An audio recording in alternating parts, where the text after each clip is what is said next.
surface of the Earth is kind of connected with many wires like this one. So in this case, the network, which is consists of nodes and links, nodes are the computers and routers and satellites, and links are the connecting those devices, phone cable, TV cable, LAN cable, or for the case of wireless case, electromagnetic wave can be the connection between those two. So internet can be understood as many non-identical components are connected with the diverse interaction. Okay, for the case of biology, we started from the genome, and the gene is making proteins, and the proteins are not acting alone. They are sometimes forming a complex, protein complex, so we have to consider which protein is combined with which protein. So that is an important interaction we have to consider. And also protein can be act as a switch, turning on and off of genes. So there is a protein-gene interaction as well. And also at the bottom, which is the basic, most important part of our biological system, is metabolism. So many biochemical reactions are happening in our body to generate energy. And then as you can see, all these genome and proteins and all those chemicals can be connected to the lines over here. So if we want to understand the biology, then we have to understand this biological network. And also society is typical example of network. In this case, those are the individuals, and the links are the social relationship, like friends and works and family. And of course, society has been studied by social scientists for a long time. Most famous founding was by Stanley Milgram in 1967 through the experiment. He found that the 6 degrees of separation, which is if you choose any 2 people in the world, can be connected by 6 degrees. So if you are if you're introducing 5 different people, then you are connected to everyone in the world. So we call that this small world effect, and this is why we are connected and we can communicate. But this is not that interesting. So I will show you some interesting example of social network.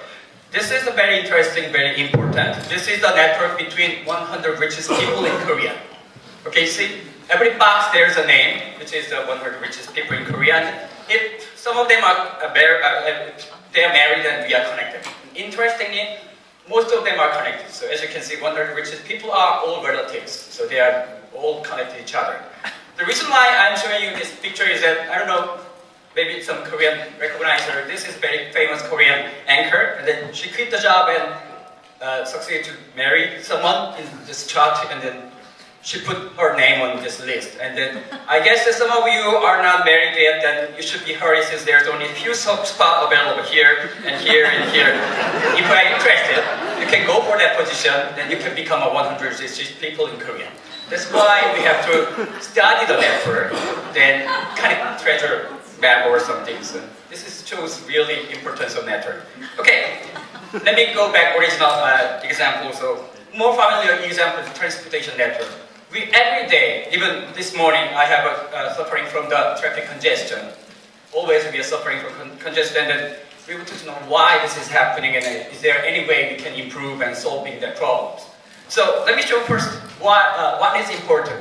In traffic and the congestion problems, time and money is important. So we want to study the dynamics of network, actually dynamics on the network, cars moving on the street. So we want to optimize. So we want to find the shortest path, and we want to save our time and money. Then what kind of quantity we have to optimize? So of course the latency function, which can be interpreted as a time and cost. You see there's a street over here, and the car is moving. And if you are going further, those costs and the time will be proportional to the length. If you're going further, you have to pay more and you have to spend more time. And for the case of width, also in terms of width, if a street is wide, then car can flow freely. However, so therefore the time and cost will be inversely proportional to the width. And there is another factor we have to consider, which is the number of travelers, number of cars. If more cars moving, then obviously there will be more time and costs will be required. So if you combine those two, our objective function to optimize is one of width, travelers, and lengths. So they are key ingredient to measure the time and cost. So we want to optimize those things. And then to finding optimum, which means we wanted to minimize our cost or time.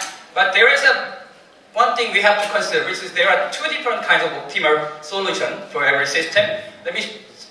Please don't get me wrong, I just found it on the internet, so don't get me wrong, which I'm going to show here. So if you can see this one here, so this is some cartoon I found on the internet. So there's a mission for male and female. Go to the Gap and buy a pair of pants. Okay? Then for the case of man over here, blue line over here, as you can see, in front of the department store, goes in and goes to the Gap and he buys pants. So it'll take 6 minutes and $33. Okay? However, for the case of female, same mission, going to the department store, Gap is here, but she goes to right, and then goes to the Macy's and goes to the JCPenney and Sears, and then it'll take 3 hours and 26 minutes, and then it'll cost $876. So which one is the better? Which one is better solution? Probably men will choose this one. However, because female, she likes this one. And as you can see in here, every Optimum, I mean their preference is there. So for the case of male, probably he doesn't like this solution. However, if you want to keep your peace in your family, then you should follow her solution. Anyway, so there is two differences. So one can say that this is kind of mathematical minimum. So it's like ideal for the ideal world. However, for the case of female, this is better solution. So there is a global optimum, which is mathematical minimum. However, there's a user optimum, which actual user, depending on the user, which is better solution for each person. So we have to, what we are trying to solve here is this kind of situation here. So let's say that this is your home, and this is your office. We have to find which way we have to follow. You see, if you are the only one using this street, then probably you will go to the shortest path. However, we are living in a connected world and we are living with other people. So there are many cars are moving together. So if consider there are 100 cars are moving from to here to there, then probably they cannot use this shortest path together. So they have to separate like 50, 50, and 20, 30, 50. So there is a way you have to distribute those cars, very smart way, so to minimize the cost. So there are many ways you can minimize those things in physics, but as I told you that there are two different optimization, which is global optimum, which is with the central control, and then the other there will be the user optimum, which is actually in game theory is called Nash equilibrium. Let me show one example. Let me define price parity first. As you can see, if you define those two different quantity, user optimum, global optimum, in previous example, user optimum was like a $387, and the global optimum was $33. So as you can see, always the user optimum is larger than the global optimum, since this is a mathematical minimum over here. So if you divide those two numbers, and it is defined as price of anarchy, and it is supposed to be larger than 1. This is a price we have to pay, not being coordinated by central agency, and it actually is a price of being selfish. You are following your own way. So let me show one example over here. Let's say that this is our situation. This is your home, and this is your company or school or university. And 10 people want to go from here to here. So 10 cars should go. And there are two ways going from home to school. This is a highway, as you can see, it's very wide. However, this is a highway, so you have to go longer. And then, as you can see here, if one car is moving, still it will take 10 minutes. If two cars moving, 10 minutes. 3 cars moving, 10 minutes. Since it's wide enough, it can accommodate many cars. So 3 car, 4 car, always it will take 10 minutes going from here to there. However, there is a shortcut over here, which is if one car is using, it will take 1 minute. If 2 cars using, since it is very narrow street, 2 car, 2 minutes. If 3 cars using, 3 minutes. 4 cars using, 4 minutes. So that's the situation. And if this is the case, then how can we distribute this 10 cars to save the cost and then to minimize the time and cost? And if you do some calculation, or you can actually put in every solution, 10, 9, 10, 0, 9, 1, 8, 2. If you do that, then you will see that this is a simple mathematical solution. And then this is the best solution. This is a mathematical minimum and global solution. So 5 cars should use upper highway, and 5 cars should using the shortcut. Okay? Then if this is the case, this car over here will total time for everyone is global optimum is 5 car is 10 minutes, 5 car 5 minutes. Since 5 cars using, it will take 5 minutes. So total cost will be $75, or you can call it minutes. So on average, each person will spend $7.5. Okay, this is the mathematical solution, and this is the best solution you can find. However, if you're looking at this one here, there's something is wrong. Actually, this guy here is thinking somehow he feels unfair since, you see, this guy over here, oops, this guy is over here, they are using, it'll take 10 minutes from going to home to office. However, this guy over here is only take 5 minutes. So he thinks that this is unfair. He was instructed by central agency or government that this is the best solution, you should use the highway. But if he's thinking, somehow I'm feeling unfair, and then he's thinking, what if I'm going down there? And then he do the simulation. And then since, if he goes down there, then there will be 6 cars, so it will take 60 minutes. However, he used to drive 10 minutes, and if you go there, only 6 minutes, he can save 4 minutes, so he will go. So he should go, because he can save 4 minutes. Of course, he doesn't care of other guys, since it's selfish. You do that, right? So this is the case. And then after that, he's thinking again, why this guy is not following the government order and moving to downstream? So he's also doing the simulation and realized that if I'm going there, then probably 7 cars and 7 minutes. I used to 10 minutes, I can still save 3 minutes, so he should go too. And then this guy also thinking, okay, I was 10 minutes, if I'm going there, 8 minutes, I can still save 2 minutes. So he goes too. And this guy also goes too, 9 minutes, I can save 1 minute. And this guy's a poor guy, a dumb guy here, that he doesn't know anything, but everyone's going there, so probably I should go there too. So he's also going there. So this is actual situation. You cannot stop that. You see, I want to save my time, so he doesn't care other people. And this is a user optimum. This is a natural equilibrium. Everyone's not happy about this. There is no complaint between people. So this is the actual user optimum, and as you can see, total time will be $100. It used to be 75, but as you can see, you have to pay $25 more. So this is the actual situation. So there is a gap between global minimum and user minimum. So if you divide in these two numbers, 100 divided by 35, so 4/3, so 1.33 will be the price of anarchy, which means they are spending 33% more money and time on the street because of being selfish and because of following the user optimum. And so we realize that this is happening, and then however, you may think that this is too artificial network. So we wanted to test this theory in the real network. So we go to Boston and then actually looking at Google Map, and then we map out the street over here. So we are starting from here to going there. So we wanted to simulate the same thing. So if 10 cars or 100 cars are going from here to here, then how can we distribute? And is there the price of anarchy? There's a gap between global minimum and user optimum. So we do our optimum calculation. This is how it looks like. If there's only one car, they're using the same path, and global optimum and user optimum will be the same. However, if we are increasing the number of cars, it will change. And then if you go to the 20 cars, then this is how it looks like. And if you're looking at this circle area, you see, in global optimum, they are supposed to use this street over here, but they are not using it.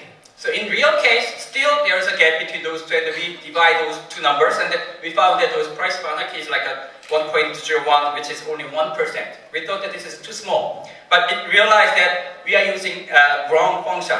You see, the latency and those costs is not linearly dependent on the traffic. There's if you going into the literature, there's a so-called BPL function, which is very non-linear function. That is the actual time we have to use in the traffic simulation. Using that BPL function with the real data, we found that this is an actual situation. Depending on the number of cars per the hours, as you can see, this is around 10,000 cars per hour is a kind of maximum at in the morning traffic congestions, and then as you can see, those price per anarchy is 1.3, which means we are wasting our 30% more dollars and more time in the street. So in real network, we also tested on the London and New York, and it's the same. So in real network, there exists the price of anarchy. So there is a waste. Actually, there is a waste of money and waste of time because of those streets. Okay, then where to use? We first write a paper, and then second thought is that since we know the problem, we have to solve the problem. How can we solve our problems? We want to find a better street where better transportation network. So we want to design the traffic network. So what we are trying to do is that we wanted to find a small QoA network. Because small QoA means user optimum and global optimum will be almost the same, which means there is no gap between user optimum and global optimum, which is a better system because there is no waste of money. So we want to find, let's make better network with a low price bound network. However, since many the government, and then let me put it this way, stupid governments are always thought a simple way. Yeah, let's construct more road. Let's build a bridge. I can widen the street. So that is the first solution. However, we should be careful since there is a counterintuitive example, which is so-called brass paradox. I will show you what brass paradox is. Let's consider this street again. You see, this is X, this is shortcut, and this is a 10, which means highway. And then there is a highway and there's shortcut. If this is your situation, this is your home, and this is your office. What will be the best solution? 10 cars moving from here to there. Then 5 and 5 will be again the same best solution. Okay, so 5 cars should go there, 5 cars should go there. However, in this case, user optimum is also 5 and 5, since there is no difference between upper and low part. So this is the best way. However, our stupid government is trying to build a bridge. Okay, to save your money, to save solve the traffic congestion, I can build a bridge over there, and there is free. So use it. And then if this is the case, then people start thinking, and then they are always going there. So in this case, user optimum increased to the 200. Still, global optimum used to be the 150. So as you can see, building a bridge is not always a good solution. Sometimes building a bridge is a bad solution. You are making worse. You see, so we have to be smart. Otherwise, it's very, we are experiencing very counterintuitive examples encounter this bad situation. And then maybe you can think that this is too artificial network. So we are trying the solution here in real Boston network. Of course, at first I wanted to build a bridge over here, but it costs really much money, and I don't have that much money to build a bridge on the Boston area. So, but I have one interesting, the important skill I can do which is Photoshop. So I can over here I can remove the bridge by Photoshop and do the simulation, and then putting back the bridge, and then we wanted to check whether this bridge is actually necessary or not. So we do the simulation with deleting bridge or bridge, and then recovering, and then compare those two numbers and whether those bridges actually helping the traffic or make it worse. So this is how it looks like. Not only bridge, we can test every street over here. We can delete this street, and we can close the street and then do the calculation and see how QA value is changing. And we realize that this is the case. And then, as you can see here, this dotted line over here, dotted street, is the bad street. It's better to block those streets to make it congestion. The traffic better.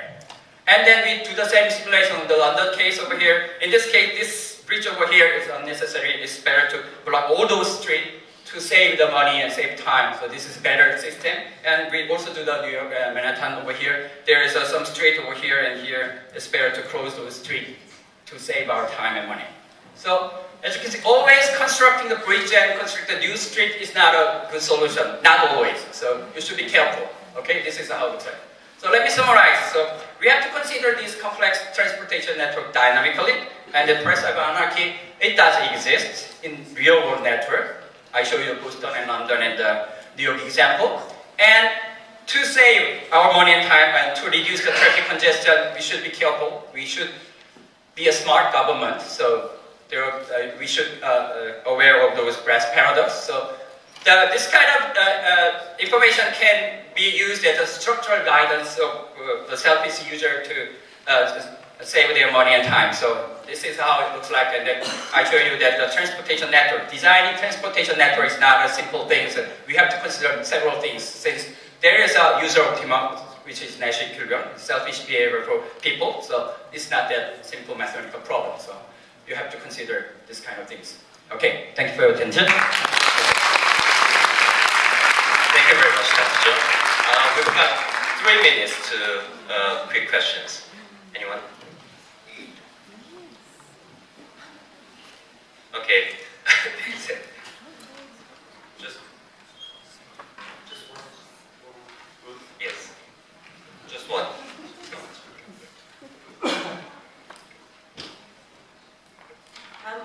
interested what kind of smart network modification you have in mind. The only thing I can think of is in Singapore, don't they have dynamic switching of whether you can use roads depending on the time of day and day of the week? But if you could elaborate more on that, I'd really Sure. Actually, I should say that I cannot imply this method directly to the actual system, since in this case we didn't consider traffic control and the speed limit, so we have to consider many different things together. But what I'm telling you here is that we have to consider this kind of behavior, social behavior, to when you calculating those traffic time and those things. Of course, other way to use, guide people to use different paths is you can develop a toll system. You have to charging them that they should detour those things. So there's another way you can solve this kind of situation.